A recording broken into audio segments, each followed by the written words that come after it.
The Second Amendment is a uniquely American thing, and not just that we have the right to own guns, but the idea of personal protection, right? So what you're saying is, I'm going to take my protection in my hands. My family's protection is in my hands. Obviously, I'd much prefer a police officer, someone who's trained to come and defend me, but that's not practical, right? And so you're taking a step up saying, I'm going to take care of myself and protect myself.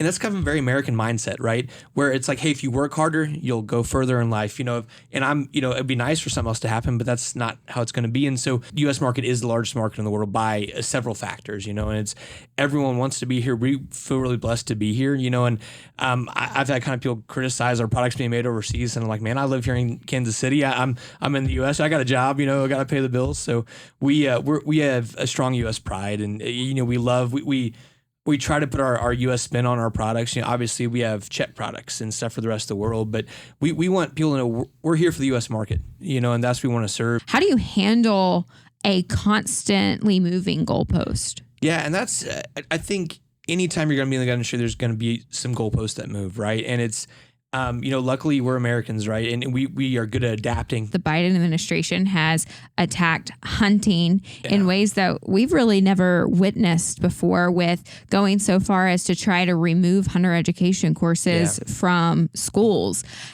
For so many people, hunting is that on-ramp to the Second Amendment community. How do you as a company look at the changing terrain and kind of adjust? Yeah, that's a great question. And it's all about pivoting, right? In every industry, you got to pivot. So what we've seen a shift actually happen is growing up, the way people got into guns was, dad hunts or grandpa hunts, and you start hunting when you're 7 or 8, and then you shoot their 22 when you're learning how to shoot, and you grow into guns, right? That has changed. And so kind of going back to where, those regulations have changed and kind of things that are different. Also, the type of shooters that are coming in the industry are different. We have guys, the first gun they shoot is a 9mm when they're 25, right? And that, I grew up shooting 22s. That's where you start on, a single shot or things like that. And that doesn't happen anymore, or as much as it used to. And so when you see some of those things happen that are different than it was 20 years ago, it has affected us, but you have a lot more kids getting interested in shooting in shotguns in high school, right? You can go to college on a full ride scholarship to shoot a shotgun, right? Mm-hmm. If I'd known that when I was a kid, I would have tried harder, right? You have guys like me. I love rifles and shotguns. And so I'm out in the field using them. I'm figuring out what breaks, I'm trying to break our guns. And so I think you have to have someone that has that passion, right? You can't just have a guy that, let's do this color. I think this barrel length is going to work. I mean, how are you going to know that, right? And so we've gotten product managers at every level of all of our organizations that are users.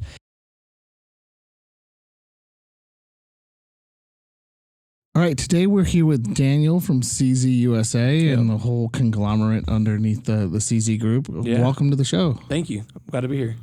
So what do you guys do? Tell a little bit of product history, what you can share about all the stuff and anything cool. Yeah. So we do a lot of cool stuff. It's I've been with CZ for about 9 years, and one thing I love about it is we have almost everything, right? So we have pistols, competition pistols, we have rimfire rifles, we have long, centerfire rifles, we have shotguns, and so when as a user myself, I love guns. It's like I don't have to buy a gun from this other company. We can kind of use everything that we have, and so I feel really cool about that. And as you guys may know, we acquired Colt a couple years ago, and so that checks out the AR and revolver box, and so we it's pretty cool, and we want to grow. Obviously, we want to become a bigger player in the U.S. and just the world stage. And so, one really good way to do that is to acquire great companies, and so some heritage too is also really good. You guys know Colt's been around for a while, and so we're happy to have that brand on board. And in addition, we picked up Seller and Beloit recently in the Czech Republic, which is a great ammo manufacturer, and so. That's we do a little bit of everything. We've done suppressors and our product line is really vast. So. You mentioned the American market. Yeah. I mean, CZ is huge in Europe. Yeah. I mean, you guys are real popular over there. So what made the American market so strong for you guys? Yeah. So, and that's, it's kind of interesting because we are obviously a worldwide company, right? And we're based in the Czech Republic. That's where our parent company is. And so, in some ways we're kind of the smaller group over here in the U.S., right? And but we still take about over half of what our factory produces into the U.S., and so we are the biggest customer, for lack of a better term. And it was in 1998 when we came here for the first time, and started in California, then moved to Kansas City, and it's kind of just exploded since then.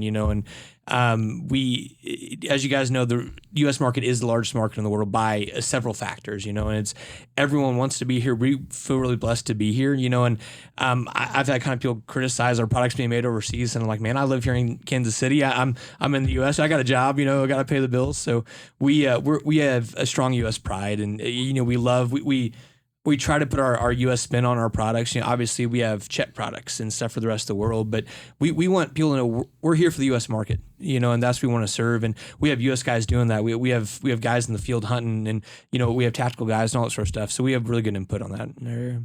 So you guys have like an interesting side of the business where part of your products are imported, and part of your products are made domestically, and as a manufacturer with having both products imported in, what does that look like with the ATF and all the nonsense that goes on? It's a lot. It's crazy, and it gives us flexibility in a lot of ways. So we can use economy of scales overseas where we're, our Czech company is making hundreds of thousands of guns, and we can kind of piggyback on some of those things. So we can do smaller runs using that kind of economies of scale. Then on the other side because we have U.S. manufacturing, if we need to do something that's U.S. centric, or we want to put a stock that's a U.S. stock on one of our Czech guns, okay, we just bring the barrel to action and we can assemble it here. So it gives us ultimate flexibility. Now that being said, we got a lot of FFL licenses, and we have a great and incredible compliance team, because it takes an army to kind of wrangle all that, because in between, import permits and then import permits for different purposes, and then also making stuff here, and again, like you said, so we have Dan Wesson Firearms up in New York. We have Connecticut, is where Colt's housed. We're in Kansas City, and kind of juggling all that and moving guns, in between those places, and even in Kansas City, multiple locations, we have multiple FFLs to move in between buildings. But it's there's a lot of hoops to jump through, but. Yeah. So obviously the Biden administration has changed the import game to a pretty significant degree. How do you handle a constantly moving goalpost? Yeah. And that's, I think anytime you're going to be in the gun industry, there's going to be some goalposts that move, right? And it's, luckily we're Americans, right? And we are good at adapting, and kind of finding loopholes, for lack of a better term. At the same time, we're Americans, right? And we're gun owners, and so, with that moving goalposts, we have a great legal team, and we will challenge things that need to be challenged and partner with Gun Owners America and other kind of things like that to push where we think we need to push. But it's we're just trying to play inside the lines and do what we can do to sell guns. So now you guys have a line that is probably one of the most diverse across the industry.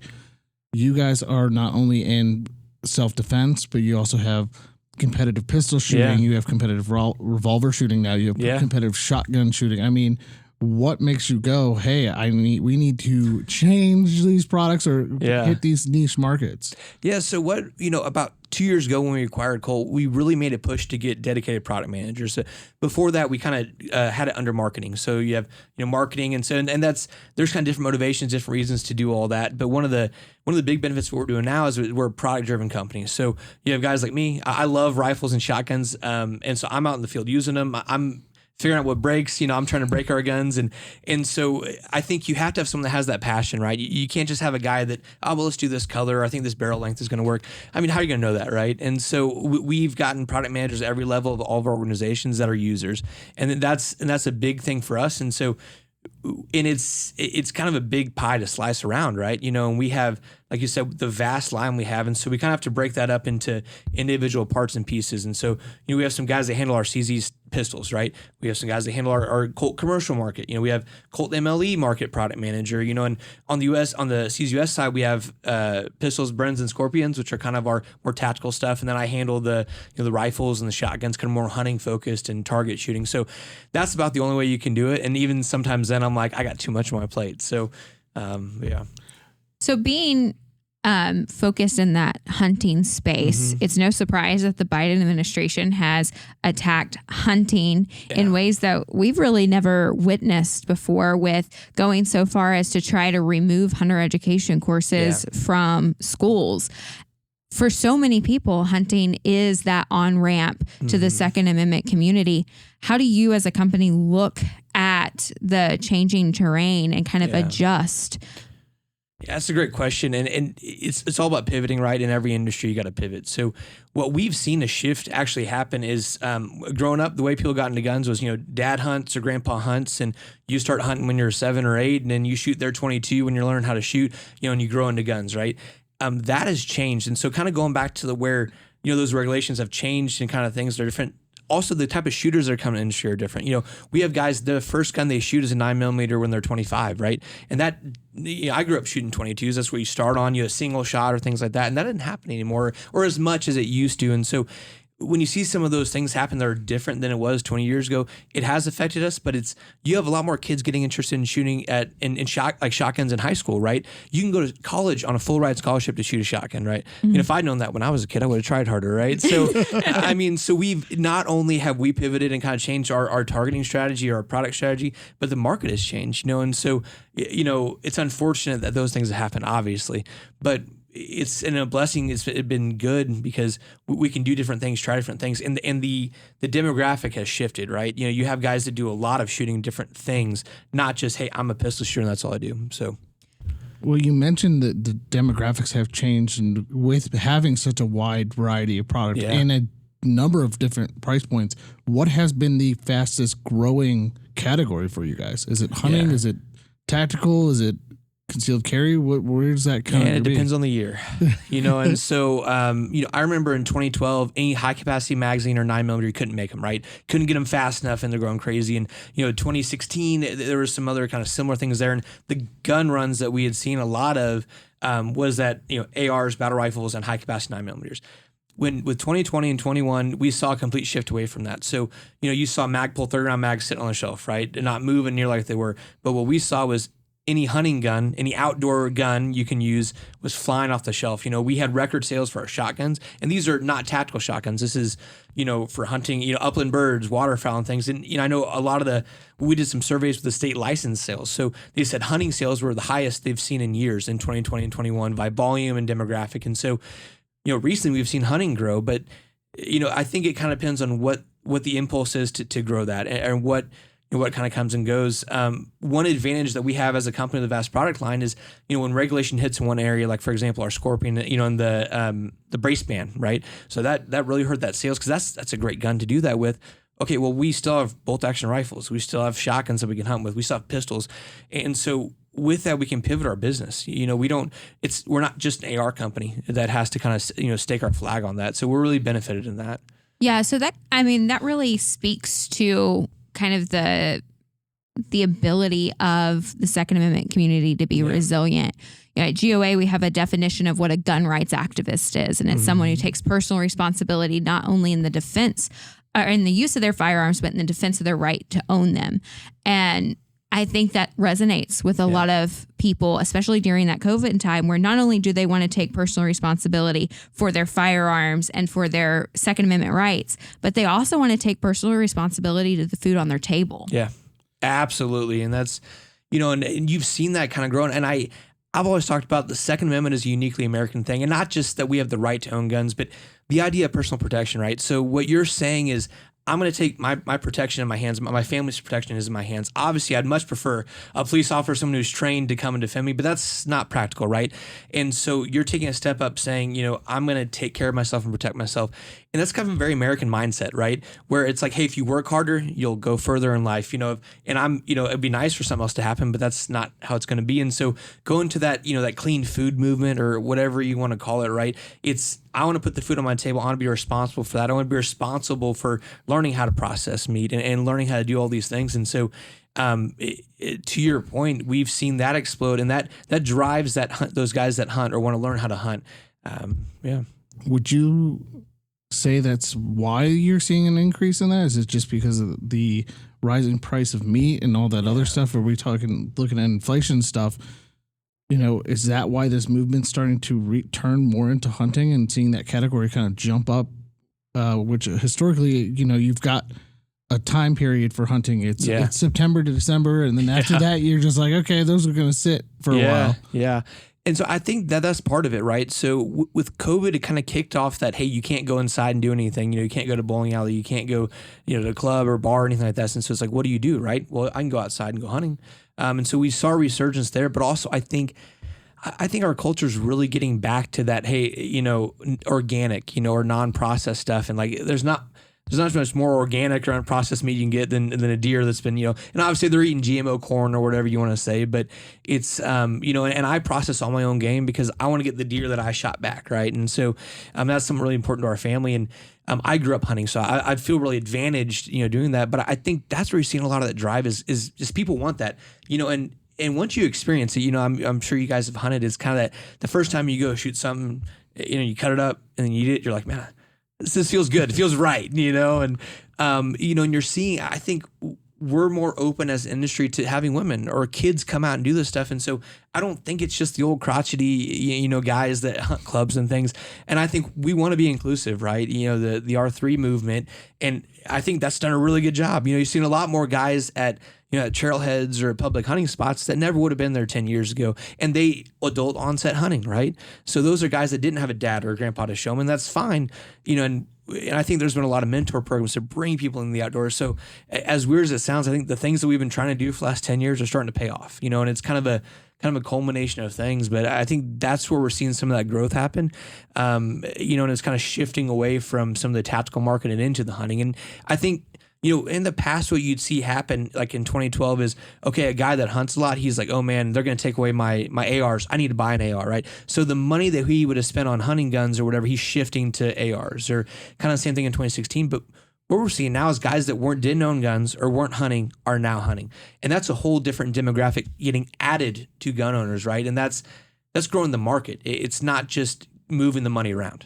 So, and I want to say this is, a lot of people will say the Second Amendment's about hunting. It's not about hunting. It's our right to bear arms. But getting into hunting and getting in touch with nature and processing your own meat, it's an experience. It's something that if you haven't done, I recommend you do. If you have a friend who wants to go hunting, the hunting community is very welcoming. Very welcoming, and will take you in. And it's just like the shooting community. Yeah. And as 2A advocates and as gun owners, we need to.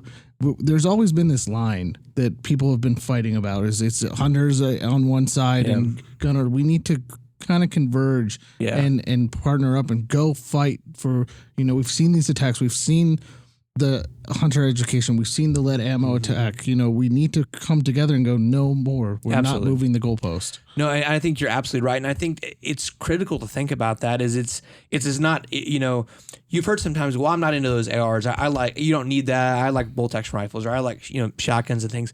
It's kind of like, one day they came for the rifle, the ARs, and that was fine because I don't shoot ARs. And, it's just like a slippery slope. But I think in the same way, those guys that hunt or only do that, well, when I've put a Scorpion, a 9mm, submachine gun in their hand, they love that, right? And so it's like if you take that step into that world, it's just like a hunting gun, and in my opinion, it's one feeds the other, right? And if you guys are familiar with the Pittman-Robertson Act, right? So federal excise tax, we pay 11% on every gun that we sell. It goes to the PR dollars, and those dollars go into conservation, and they build great conservation areas, partner with states, right?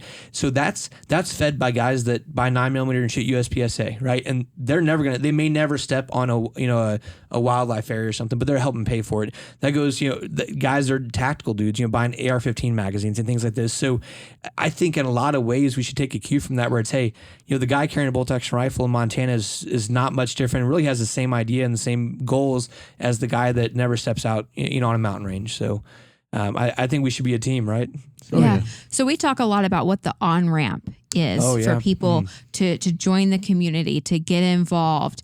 And obviously we're seeing one of the fastest demographics being women. Yeah, for sure. You guys have quite a few products that really fit those of us who may be slightly petite. I'm 5 foot tall. I wear a child's large glove. Okay. I'm a small person. For sure. And so it's really, I really commend you on the product diversification, because it's very hard to find things that are, well, one, don't weigh a ton. And a lot of the, especially, but also, just whether you're picking a concealed carry gun or, whatever you want to use for home defense. You guys really do have a large diverse group. Yeah, and our goal with that to reach women, we're, the old saying used to be pink it and shrink it, right? That was what, that's how you make a women's product, right? And that definitely came from no offense, but 5 old guys sitting around the table and like, well, they like pink, right? Let's just do that. So we look at it completely different. Actually, one of our product managers is a female. And so it's great having her on the team as she's a shooter, hunter, she's active, right? And so, but our perspective is like, okay, so generally speaking, women are a little bit more petite. They usually have longer necks, higher cheekbones, so these things, right?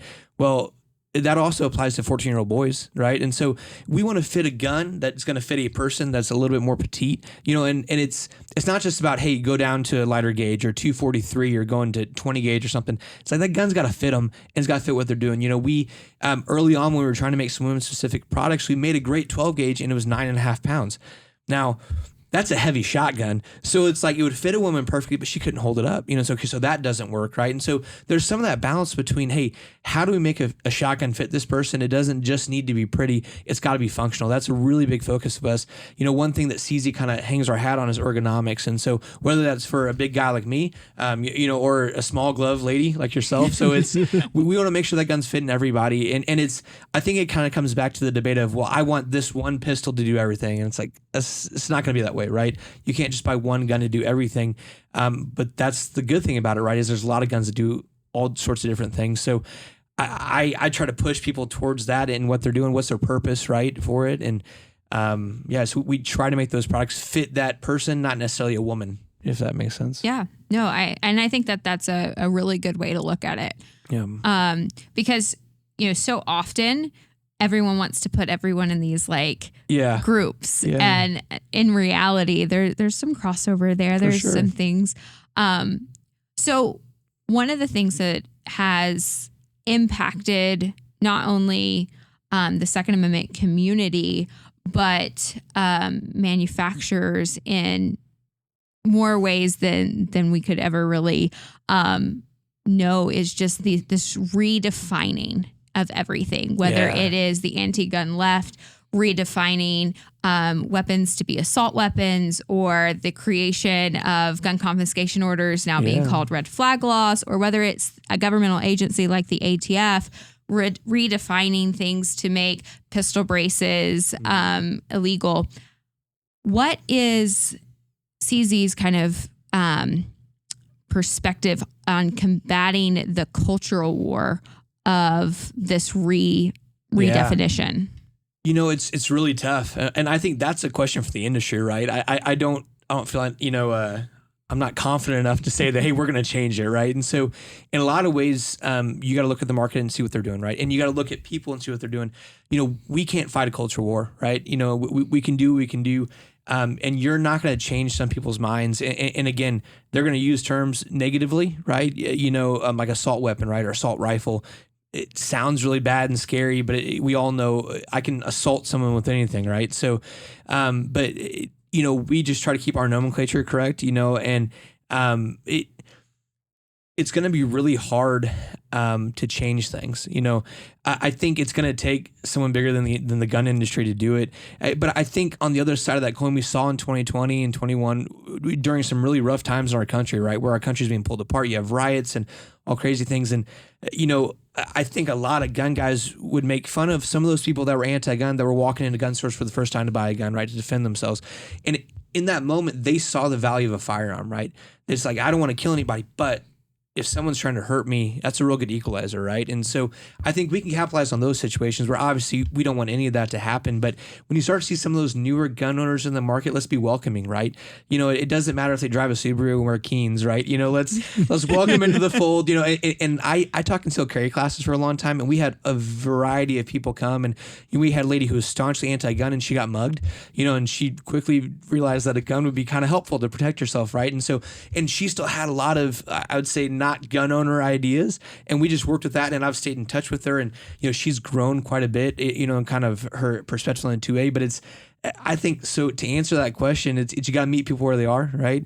And we got to meet the market where it is, and we can't change it. We just kind of work in it, So you guys manufacture in-house, you guys import, you do this.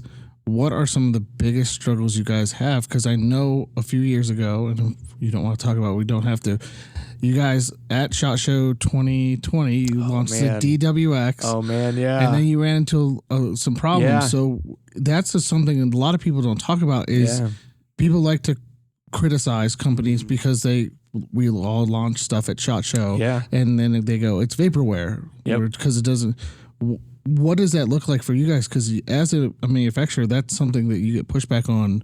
And you have to explain to your customer base what's going on. Yeah, that's a really tough one, and the biggest, it's like suppliers, right? It's the supply chain, and we can talk about that specific project, and it was a pretty crazy kind of culmination, a perfect storm, but there's a lot. I kind of talk broadly about the market. I know a lot of other product managers, other brands. And there's a constant push, right? Hey, let's get that gun out at SHOT Show. We need those sales. We need to get the face on it. Get people seeing it. And it's like, hey, man, we're like 4 months out, 6 months out from launching that. Really, I don't want to do that. It's like, and there's sometimes we got that push and pull, right? Between, hey, we need to get some eyes on this. We need to get some marketing on it, which is SHOT Show is one of the biggest times to do that. And also it's like, hey, we need to make sure we don't launch something that we can't sell or can't make, right?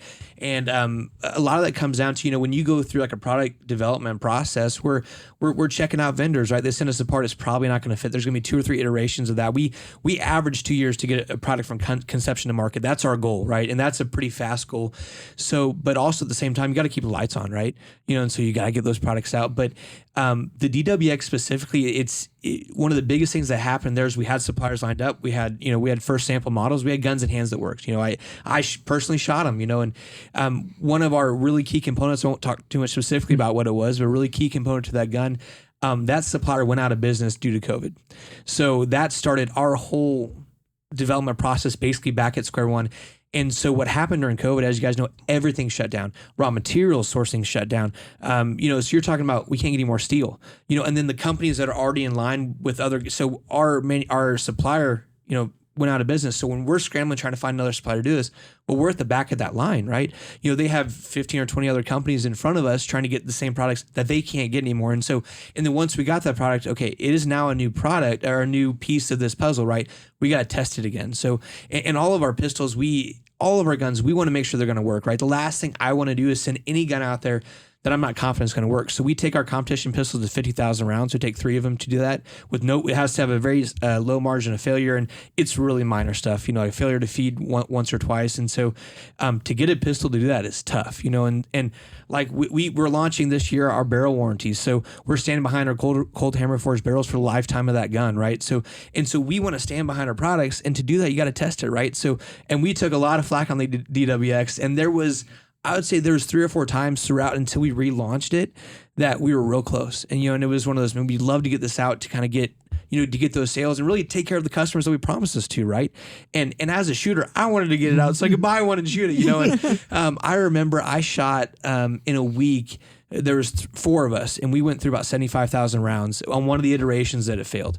And so like you're investing that much time and energy in a 9mm when it's hard to get 9mm, and you got to start back at square zero. But really the story of that for our products is we're trying to get away from that. We're trying not to launch stuff or bring stuff to SHOT Show that we can't get out. But the reason behind that is we're not just sitting there going, I guess we'll get that out next week. We want to make sure it's right.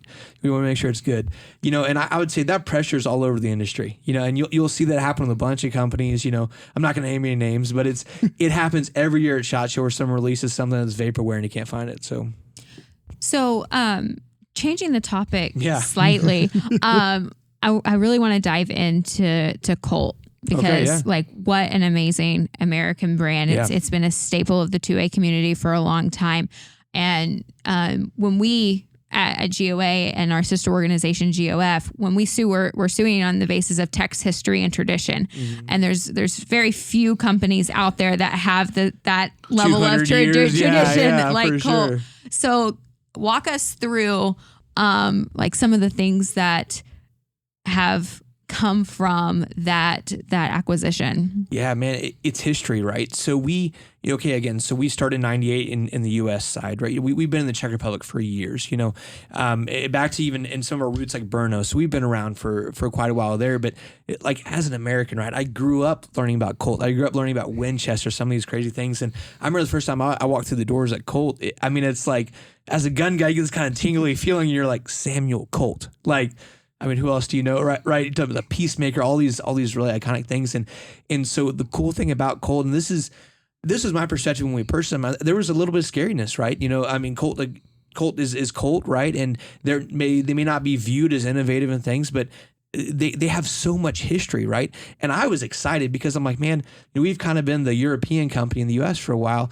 You got Colt. You got a name like Colt. I mean, that's such a solid name. And with that, you have the history. You can go back, 30, 40, 50, 100 years and look at designs, and Colt relaunched some of our revolvers a couple of years ago. And, those revolvers are better than the old Pythons that used to be on the market, the Cobras used to be on the market. We put thousands of rounds of 357 Magnum through those things. It hurts the hand. But so what I love about that is you're taking products that, like, I grew up, and uncle has a Python. Oh man, that's so cool. But now to buy those old guns, $6,000-$7,000, right? Well, you can buy a new Python or a new Cobra for $1,400, and you can shoot to your heart's content, and it's going to last forever. And so acquiring that company and that history, it's like a dream. I don't know how else to explain it, and like you're talking about the support that they've done to the military for years and years and years, and that history, and the AR-15, and and you're talking about, like, in Vietnam, the CAR-15, right, the Colt automatic rifle, and just this history there. So it's been really cool. And the cool thing about about bringing Colt kind of into the fold is you get that longevity and that history in the market, but also they can be innovative and they can do some stuff that's specifically Colt. They launched a new bolt action rifle, and it's not a CZ rifle. Those guys did a great job designing it, and they had some really, really smart engineers kind of put some input into that, and it's an awesome rifle. And so this is kind of the first show that people can get their hands on it, and that's and so that's something that they haven't done in a long time, and but they still have those core products that we've known Colt for years. So Colt obviously is in Connecticut. Yeah. The whole Northeast is not known for being the most favorable when it comes to the Second Amendment. You guys are in Kansas City. Yep. And depending upon what side you're on, we're on the Kansas side, so drastically changes. Yeah, for sure. The way that the Second Amendment landscape works for you guys. From a company's perspective, what is the what is it like dealing with the state governments? Because, we focus on state legislation and the national legislation, but national is far more likely to make the headlines, right? Yeah. So it's actually a really cool opportunity. So, being in Kansas and Missouri is pretty conservative. Well, it's nothing like that kind of northeastern environment, or it would be on the West Coast. But one of the really cool things that not a lot of people talk about with Colt is, so kind of like I talked about earlier, where we don't want to be known as those old guys that, wear flannel and stuff like that. Where they're situated in Connecticut, they're one of the few gun companies left in that area. And you look at the history. I mean, Smith & Wesson is in that area. Savage was in that area. Winchester was in that area. And a lot of those companies have pulled back or pulled out, right? And so the benefit that Colt has had is that they've been one of the long-standing companies, and Connecticut has often come to help them with tax advantages and all sorts, and they want to stay there. And we have a great union workforce there, and we have hundreds of employees that we're employing, and that helps that area, right? And one of the really cool things that we've been able to do is when local politicians or when local news agencies have questions about guns, they go to Colt, and we get an opportunity to talk about that. We get an opportunity to kind of give an educated opinion as opposed to kind of what you hear in a lot of the other places. And so if we weren't there, if we weren't in that environment, that voice wouldn't be heard. And so as tough as it looks from the outside of being in Connecticut or a state like that, we get a voice in those areas where we wouldn't have a voice. And what I've experienced is there's a lot of good gun guys in New York, Connecticut, California, Illinois. And so we want to be an advocate for those guys too, and so, and not that we're changing the tide everywhere, but we get an opportunity to do that, and we wouldn't have that opportunity if we weren't there. Yeah, I think that's such a good point. I mean, people often ask, if they're not living in those states, well, why are you even fighting? Why even file a lawsuit? Why even send an action alert and get people involved? They're not going to change anything. But in reality, your elected officials, whether you agree with them or not, are there to represent you. And if you don't let your voice be heard, how do they know that there's a group of people that doesn't want that, right? Absolutely. No, you can't be mad for them doing something you don't want to do if you don't tell them, right? You got to reach out to your elected officials.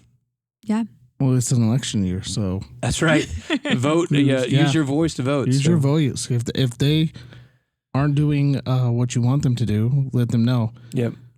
Now, Kailey brought up that Colton, Connecticut, Dan Wesson's in New York. Yeah. We just saw Smith & Wesson move from Massachusetts out. Yeah.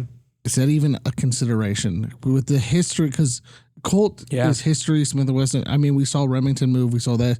Is that something even that you guys would even think about because you're taking that history and now it's same company, same history. For sure. But now it's not that Colt factory or that Dan Wesson factory. So, and I can kind of speak to that kind of vague terms, right? Yeah. So I wouldn't say never, but that's not the plan right now. And we're actually moving things to Colt. And so kind of understanding why we bought Colt, right? Previously, CZ had talked about moving some other places in the country to kind of build a manufacturing facility. And just kind of from a practicality standpoint, if I'm going to build a facility and hire 600 people to build guns, right? You can't just build that anywhere because you need a labor force that's educated, right? And so when we looked for a location, we tried to find industrial centers around the country. Where's the place where they have a sewing machine factory or they have generations of building motorcycles and things like this, right? Because you're gonna have a labor pool to pull from that is educated on how to use machines, millwrights. It's gonna be a lot easier to pull those guys than would be in other areas. And you've seen some states like Arkansas pull a lot of gun companies there, partly because of the workforce, really. And so when you look at Connecticut, there's a lot of those companies that pulled out, and we've picked up a lot of employees from Smith & Wesson, Savage, some of these other companies that pulled out of that area, that those guys have lived there the whole life, right? And they don't want to move. And so for us, it's been a big benefit. And the thing is, too, I know when they moved Remington, next to a lot of those machines on the wall, they had the order of operation or how to use that gun, right? Well, so they moved all that, part of it down to Alabama and some other places. Those machines moved, but those guys didn't move, right? That knowledge base didn't move. And so I knew some people that worked at the original Remington plant. They got phone calls because they needed help send those new machines up, in other states. And so if we did that, we would lose that. There's a knowledge base you can't get back, when you move. And also, again, a lot of those employees have worked there for 20, 30 years, they're not going to leave that area, and we owe something to them. They've invested in us, and been with us for a long time, and so that's. I'm not saying we'd never move out of it, but it'd be a long shot to move. And one reason we went after Colt and wanted them as part of our fold is they have a manufacturing facility. I mean, it's huge. It's been there forever, right? And so it's been a huge benefit to our company and our group by bringing them on for that. So. Now you mentioned, we were talking about when you want to find a new location as a machinist, and we're seeing a decline in the trades. How do we pick that up? How do we get more people interested in the trades? Because we've lost a whole generation. Yeah. Well, and I think this is going back to that cultural question, right? I don't think CZ's going to change it, but I grew up, hey, you got to go to high school, go to college and get a 4-year degree and then go work an office job. That's success, right? That's who you want to be. And, I think our parents wanted us to do that. I mean, because they saw the opportunity to get, right? Well, the kind of caveat to that is you don't want to be a mechanic. You don't want to be a plumber. You don't want to be, and those guys make some good money now, and they can go to a technical college for a year or two. And honestly, it's not that those guys couldn't go to college. They may not want to, right? They enjoy what they're doing, right? And so I think the only way that that's going to change is a culture shift, man. We got to get back to, hey, it's okay to work with your hands. Like, it's okay to have, grease stains on your pants and come home and change and then go out to dinner, right? And I mean, again, those guys, that skilled labor force is shrinking left and right. And one cool thing we've started to see is companies bringing manufacturing back to the U.S. I mean, that's where you're going to see some of that drive come when the jobs are available, right? And if the jobs pay well enough, because you think about it, if you have kids, you're looking, your son's 15, 16, 17, right? You're looking at that, hey, is he going to go to college? And you're saying you want your best for your kid, right? So you want them to be set up really well, make a decent salary, and be able to kind of live on that. Push them towards those trades if that's what their proclivity is, right? Don't just say, hey, you got to go to college. So I think that's going to take a culture shift for us to do, but it's needed. It is massively needed. And, Mike Rowe with Dirty Jobs, right? That's one of his big things is getting people, hey, go back into the trades. It's not a bad deal at all. And you can make some decent money and have a good career at it. So what, seeing in your crystal ball, right? Yeah.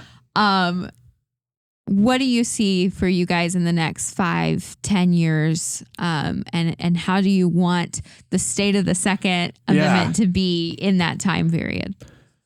Well, I would always in general, I'd like less regulation, right? I think we all would. I don't know if we can achieve that dream, but that's going to help that's going to help us. We can do more stuff, right? We can bring more stuff in, do different things. Our manufacturing could go down if we could import certain things. So that'd be really awesome. But as a company, so we really started that product management push about a year and a half ago. And again, kind of go back to my timeline of 2 years, right? So as soon as we started really products that we have our thumbprint on that are ours uniquely, our product team, you're not going to see that for another 6 months. And so there's stuff coming that's really cool, and it's going to be kind of the precursor to other really cool stuff coming. So I think, you're going to, in the same way we kind of talked about Colt, right? We have some products we're known for, legacy ideas and, metal, double action, single action guns, things we've been known for forever. You're going to see those stay and get better. And then you're going to see some really cool, innovative products come out. So we're trying to push the envelope. We want to be known as innovative. We want to be known as that front runner, right? And so there's a lot of other companies to compete against, but I think we have a great team, and we're investing heavily in that. We're investing in R&D. We're investing in having product managers that want to drive the company, right?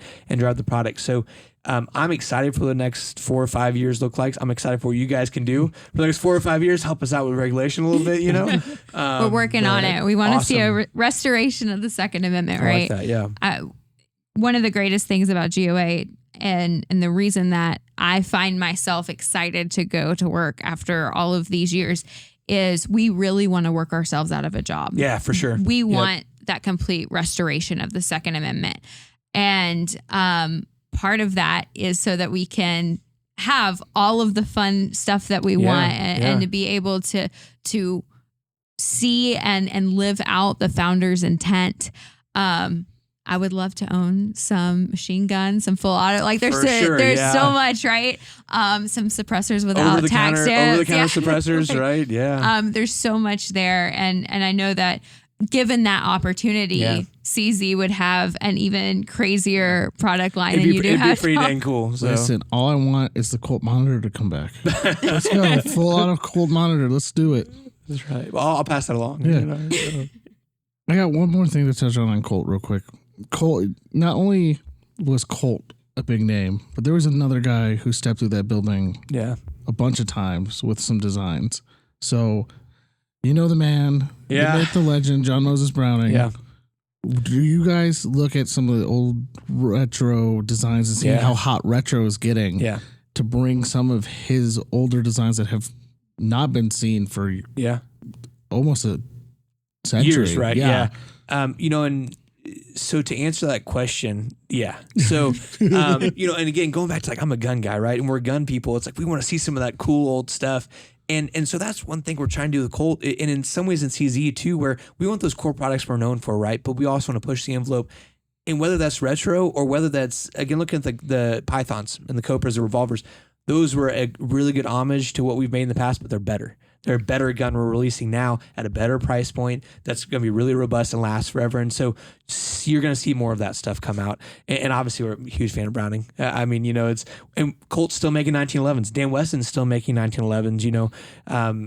The history there is just incredible. So, yeah. I mean, a double stack 1911 would be dope. We have DWX. I know, that is dope. I know. Yeah, but no, it's you're gonna see some really, really cool stuff, and that's like I said, so we're still about a year and a half into the new product managers coming on.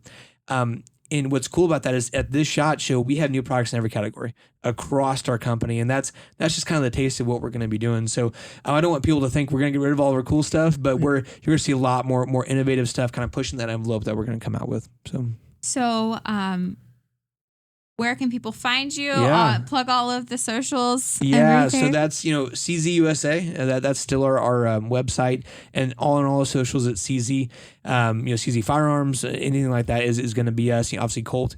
You want to go Colt.com. And then we at CZUB is our check side of things, and you can go to their website and see some cool stuff that we don't get here yet. Yeah, it's a big thing. Yeah, I was going to say, we also have Dan Wesson Firearms. So on all those socials, you kind of type those names in, you're going to get some stuff pull up. So awesome. Well, thank you so much for coming on the podcast. It's been great. This was fantastic. Awesome. Thank you.